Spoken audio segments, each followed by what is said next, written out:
Assalamualaikum warahmatullahi wabarakatuh.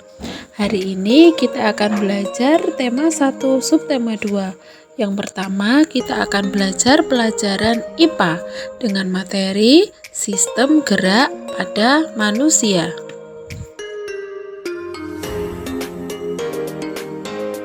Alat gerak manusia dibedakan menjadi 2 jenis. Yang pertama alat gerak pasif yaitu tulang. Yang kedua adalah alat gerak aktif yaitu otot. Pada bagian pertama kita akan membahas tentang tulang. Kumpulan dari beberapa tulang dalam tubuh manusia disebut rangka. Rangka sendiri memiliki beberapa fungsi, yaitu 1. Memberi bentuk pada tubuh, 2. Menegakkan tubuh, 3. Melindungi alat-alat tubuh yang lunak, kemudian 4. Tempat melekatnya otot, 5. Tempat pembentukan sel-sel darah, yang keenam sebagai tempat penimbunan mineral.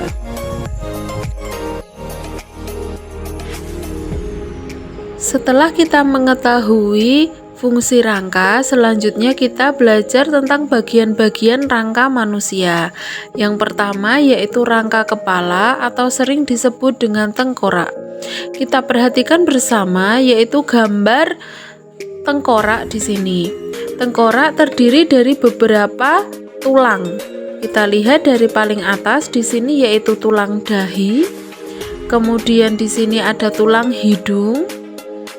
Ini ada tulang rahang atas, kemudian ada tulang rahang bawah. Di bagian ini ada tulang pipi, di atasnya ada tulang baji, di sampingnya ada tulang pelipis, kemudian di bagian belakang ada tulang kepala belakang, kemudian yang paling atas ada tulang ubun-ubun.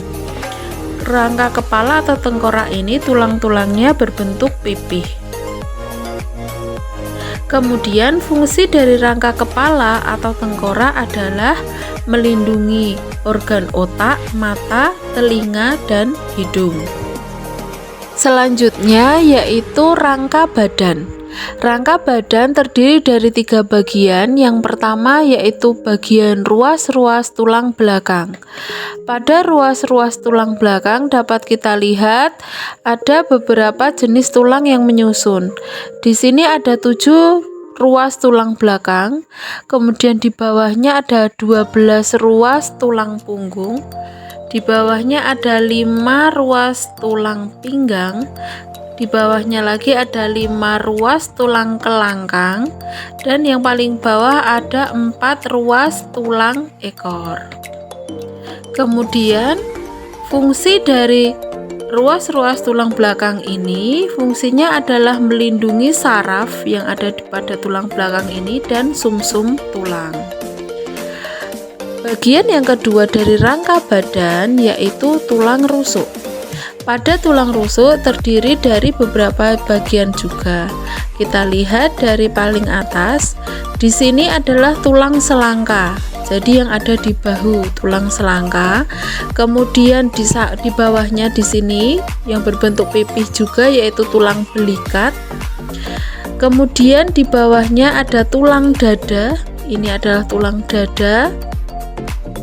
Kemudian ada 3 jenis tulang rusuk. Yang pertama ada tulang rusuk sejati yaitu ada di bagian atas ini. Kemudian ada tulang rusuk palsu yang ada di bawah, di bagian bawah. Kemudian di belakang ini ada tulang rusuk yang bentuknya lebih pendek, di sini disebut rusuk melayang. Untuk fungsi dari tulang rusuk adalah melindungi organ paru-paru dan jantung. Ini yang paling utama. Kemudian bagian rangka badan yang ketiga adalah gelang panggul. Gelang panggul di sini ada beberapa jenis tulang juga. Yang paling atas di sini adalah tulang usus, karena di sini nanti tempat beradanya organ-organ pencernaan seperti usus halus, usus besar disebut tulang usus. Kemudian di sini ada tulang kemaluan dan ini adalah tulang duduk. Untuk fungsi gelang panggul adalah melindungi alat pencernaan dan alat reproduksi. Setelah belajar rangka kepala dan rangka badan, kita akan menuju ke rangka yang berikutnya, yaitu rangka anggota gerak. Nah, seperti kita ketahui, anggota gerak manusia ada dua ya, anggota gerak atas yaitu tangan dan anggota gerak yang bawah yaitu kaki. Yang pertama yaitu anggota gerak atas. Di sini adalah tulang-tulang yang menyusun tangan. Dimulai dari ini, atas ini adalah tulang lengan atas, kemudian yang di bawah sini ada tulang hasta dan tulang pengumpil. Harap diperhatikan ya, letak tulang pengumpil dan tulang hasta. Tulang hasta di sini letaknya ada di dalam, sedangkan pengumpil itu di luar. Jadi tulang hasta biasanya lurus dengan ibu jari, tulang pengumpil lurus dengan jari kelingking. Di sini ada tulang pergelangan tangan, kemudian ini ada tulang telapak tangan, dan ini tulang jari-jari tangan. Kemudian anggota gerak bawah yaitu kaki. Ini adalah tulang-tulang yang menyusun kaki. Kita lihat dari atas, di sini yaitu tulang paha. Kemudian di sini ada tulang tempurung lutut. Di sini ada dua tulang lagi seperti tangan tadi ya. Ada tulang betis dan ada tulang kering. Yang bagian luar adalah tulang betis, yang bagian dalam adalah tulang kering. Biasanya tulang betis ini lurus dengan jari kelingking dan tulang kering lurus dengan ibu jari untuk lebih mudah menghafalkannya. Kemudian di bagian bawah ini ada tulang pergelangan kaki. Ini adalah tulang telapak kaki dan ini adalah tulang jari kaki. Baik, itu adalah tulang-tulang yang menyusun anggota gerak atas atau tangan dan anggota gerak bawah atau kaki. Selanjutnya di sini kita akan mengetahui yaitu bentuk dan jenis tulang. Tulang yang pertama berdasarkan bentuknya dibedakan menjadi 4 jenis. Yang pertama yaitu tulang pipa, berbentuk silinder dan berongga di bagian tengahnya, dengan contoh tulang paha, tulang kering, dan tulang betis. Bentuk yang kedua yaitu tulang pipih, berbentuk pipih, contohnya tulang belikat, tulang tengkorak. Kemudian ada lagi yaitu tulang pendek, tulang yang berukuran pendek, dengan contoh ruas pergelangan kaki.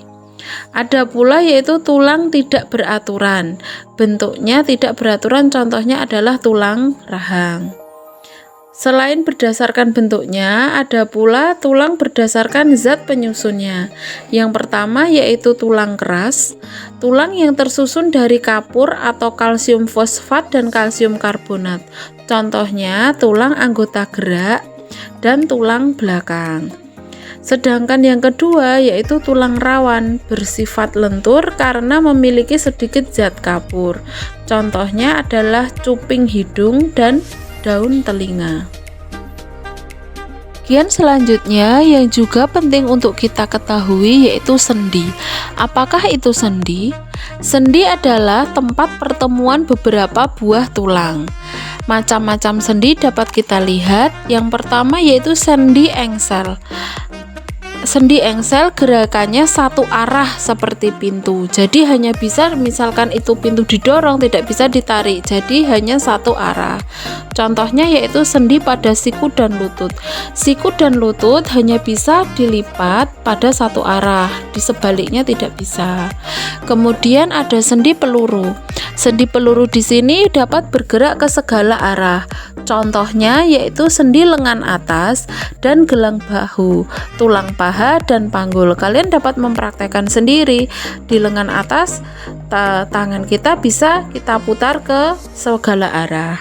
Kemudian ada sendi putar, yaitu mengakibatkan salah satu tulang dapat berputar atau berotasi. Contohnya adalah tulang atlas dan tulang tengkorak, tulang hasta dan tulang pengumpil. Tulang atlas dan tulang tengkorak itu di bagian leher belakang ya, itu dapat membuat kepala kita berputar. Kemudian sendi pelana memungkinkan gerakan kedua arah. Contohnya yaitu sendi pada ibu jari dan jari lain pada telapak tangan. Selanjutnya yaitu sendi geser, arahnya sendi yang gerakannya hanya menggeser, jadi tidak bisa berputar.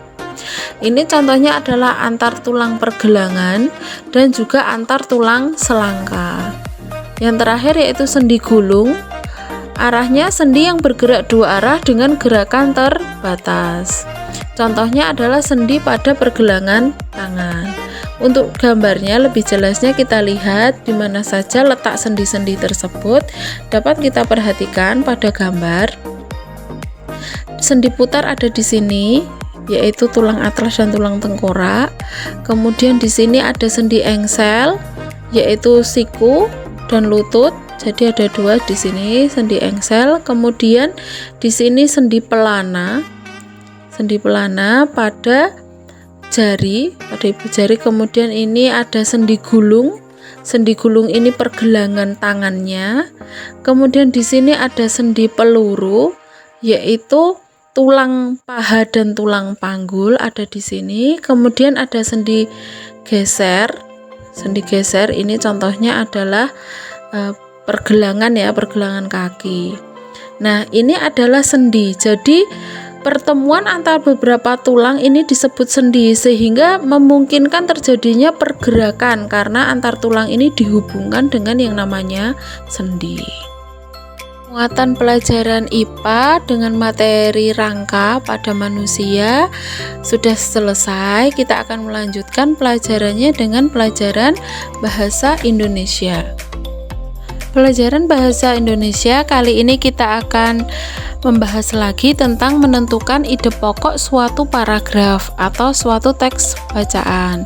Kali ini kita lihat bacaan apa yang ada di sini. Nah, ada gerak kupu-kupu. Kita baca bersama ya. Kupu-kupu adalah hewan yang lucu, warnanya indah dan menarik. Banyak orang menyukainya. Dia terbang dan hinggap pada bunga-bunga. Badannya kecil namun memiliki sayap yang lebar. Sukakah kamu pada kupu-kupu? Kupu-kupu termasuk hewan serangga. Kupu-kupu memiliki organ gerak yang sama seperti serangga-serangga lainnya. Salah satu organ gerak yang istimewa dari kupu-kupu dan serangga lainnya adalah sayap. Dengan sayap ini, maka menjadikan serangga sebagai satu-satunya hewan avertebrata yang bisa terbang. Tahukah kamu, sayap kupu-kupu yang indah sebenarnya transparan? Lalu kenapa terlihat berwarna-warni? Sayap kupu-kupu terlihat berwarna-warni karena perbedaan kecerahan pada setiap lapisan tipisnya. Kupu-kupu memiliki kemampuan terbang yang luar biasa. Kupu-kupu bisa terbang sejauh ribuan kilometer untuk mencari daerah yang hangat ketika musim dingin tiba. Kupu-kupu akan kembali lagi menempuh jarak ribuan kilometer ketika musim semi tiba. Meskipun demikian, kupu-kupu tidak bisa terbang apabila suhu tubuhnya di bawah 30 derajat Celcius. Baik, selanjutnya kita akan menentukan ide pokok dari masing-masing paragraf. Paragraf pertama kita lihat. Di sana ada kalimat utama. Yang pertama ya kita lihat, kupu-kupu adalah hewan yang lucu. Nah, ini adalah kalimat utama. Di sini juga terletak ide pokoknya. Kenapa ide pokoknya kalimat utama? Kalimat utama itu biasanya letaknya di awal atau di akhir. Lihatlah kalimat terakhir. Sukakah kamu pada kupu-kupu? Ini tidak mengandung makna penjelasan dari isi paragraf. Jadi ini bukan kalimat utama. Berarti kalimat utama yang pertama tadi ya, kupu-kupu adalah hewan yang lucu. Kita tuliskan di sini ide pokoknya kupu-kupu adalah hewan yang lucu. Kemudian paragraf kedua, di sana dijelaskan tentang serangga. Siapakah yang diceritakan bahwa serangga di sini adalah kupu-kupu. Ini berada pada kalimat pertama juga. Jadi kupu-kupu termasuk hewan serangga. Kemudian dijelaskan serangganya seperti apa yang memiliki sayap. Nah, jadi isinya kalimat yang menjelaskan kalimat pertama. Berarti kalimat pertama ini mengandung ide pokok. Kita tulis ya, kupu-kupu termasuk hewan serangga. Selanjutnya paragraf ketiga kita lihat.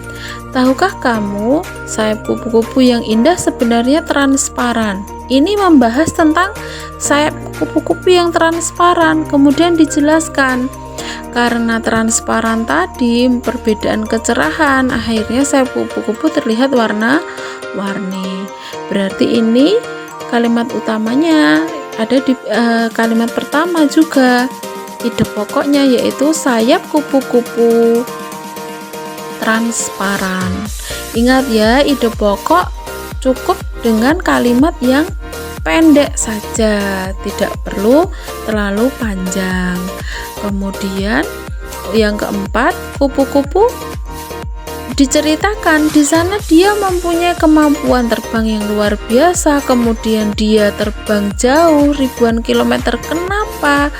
Kenapa seperti itu? Nah, ini adalah menjelaskan pada kalimat utama. Letaknya ada yang terakhir karena ada kata kesimpulan di mana dia yaitu meskipun demikian. Lihat di kalimat terakhir, ini adalah kesimpulan. Sehingga di sini kalimat utamanya ada pada kupu-kupu tidak bisa terbang apabila suhu tubuhnya di bawah 30 derajat Celcius. Berarti di sini ide pokoknya adalah kupu-kupu tidak bisa terbang pada suhu dingin, karena di situ diceritakan tidak bisa terbang di bawah 30 derajat Celcius. Kemudian mencari daerah yang hangat ketika musim dingin tiba. Berarti pada paragraf itu menceritakan tentang kupu-kupu yang tidak bisa terbang pada suhu dingin.